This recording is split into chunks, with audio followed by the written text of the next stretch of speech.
வணக்கம். நான் திருமதி சங்கரேஸ்வரி ஆறுமுகம். இன்னைக்கு நம்ம இலத்தூர் சனீஸ்வரர் கோயிலை பத்தி தெரிஞ்சுக்கலாம். நாங்க அதை சொல்றது இலத்தூர் சனீஸ்வரர் கோயில் தான் சொல்றோம். ஆனா அங்க முக்கிய தெய்வமா இருக்கிறது யாரு அப்படின்னா, அறம் வளர்த்த நாயகி சமேத மதுநாத சுவாமி. எதுக்கு அவங்களுக்கு மதுநாத சுவாமி அப்படிங்கிற பேர் வந்தது அப்படின்னா, அதுக்கு ஒரு பெரிய புராண கதை வரலாறு சொல்றாங்க. முன்ன காலத்துல இலத்தூருங்கிற ஊர்ல அனுமன் நதி இருந்துதாம். இந்த அனுமன் நதி எப்படி தோன்றுச்சாம், ராமர் வானர சேனைகளோட இலங்கையை நோக்கி போய்க்கிட்டு இருக்கையில, உங்களுக்கு தாகம் வந்ததுனால, தண்ணி இல்ல அப்படிங்கிறப்ப அனுமன் தன்னோட கதைய வச்சு ராம நாமம் சொல்லி ஒரு பாறையில அடிச்சாராம். அடிச்சதும் அங்க இருந்து ஆகாய கங்கை பொங்கி எல்லாருக்கும் நீர் கொடுத்ததாம். அந்த நதிய தான் அனுமன் நதி அப்படின்னு சொல்லி சொல்றாங்க. அகத்தியர் தென் பொதிகையை பார்க்க போய்கிட்டு இருக்காரு. எதுக்கு போறாரு அப்படின்னா, வடதிசையில சிவனுக்கும் பார்வதிக்கும் கல்யாணம் நடக்கு. எல்லாரும் அங்க வந்துட்டாங்க. அதனால பாரம் அதிகமாயிருச்சு. உலகத்தை சமப்படுத்துறதுக்காக நீங்க அந்த பக்கம் போங்கன்னு அகத்தியரை சொன்னதுனால, தென் பொதிகையை நோக்கி போயிட்டு இருக்கையில இந்த அனுமன் நதி குறுக்கிட்டுச்சாம். அப்ப அந்த ஆத்து மணல்ல சிவலிங்கம் செய்றாரு அகத்தியர். சிவலிங்கம் செஞ்சு முடிச்சு வணங்கிக்கிட்டு இருக்கும்போது, அந்த சிவலிங்கத்தின் மேல தேன் விழுந்துச்சாம். எங்க இருந்து வருது இந்த தேன் அப்படின்னு சொல்லிட்டு அவர் மேல பார்க்குறாராம். ஒரு புளிய மரம் இருக்கு.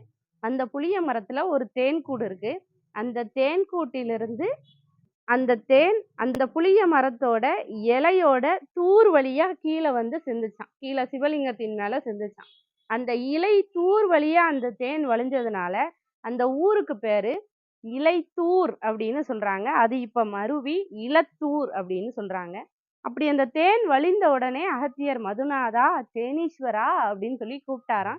அதே பேரு தான் இப்ப இருக்கிற அந்த சாமிக்கு மதுநாதக சுவாமி, அறம் வளர்த்த நாயகியம்மன் அப்படிங்கிற பேரோட அங்க இருக்காங்க.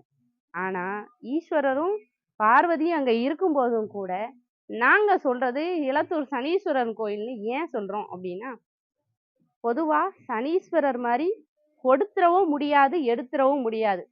அள்ளி கொடுத்துறவும் முடியாது, தொடச்சி எடுத்துறவும் முடியாதுன்னு சொல்லி நம்ம கேள்விப்பட்டிருக்கோம். சனீஸ்வரரை பார்த்தாலே நமக்கு ஒரு பயம். எதுத்தாப்புல நின்னு கும்பிடக்கூடாது, பணிஞ்சு கும்பிடலாம், ஆனா குனிஞ்சு கும்பிடக்கூடாது. இப்படி நிறைய வரையறைகள் இருக்கு சனீஸ்வரரை கும்பிடுறதுக்கு.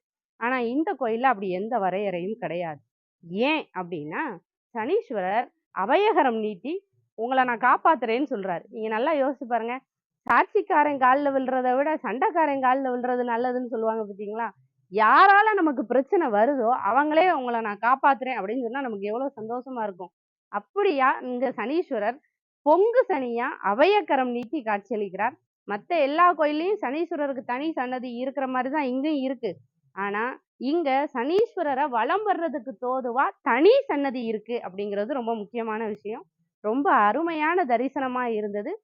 இலத்தூர் சனீஸ்வரர் கோயில். அவருடைய அந்த அபயகரம் நம்ம எல்லாரையும் காக்கட்டும். நன்றி.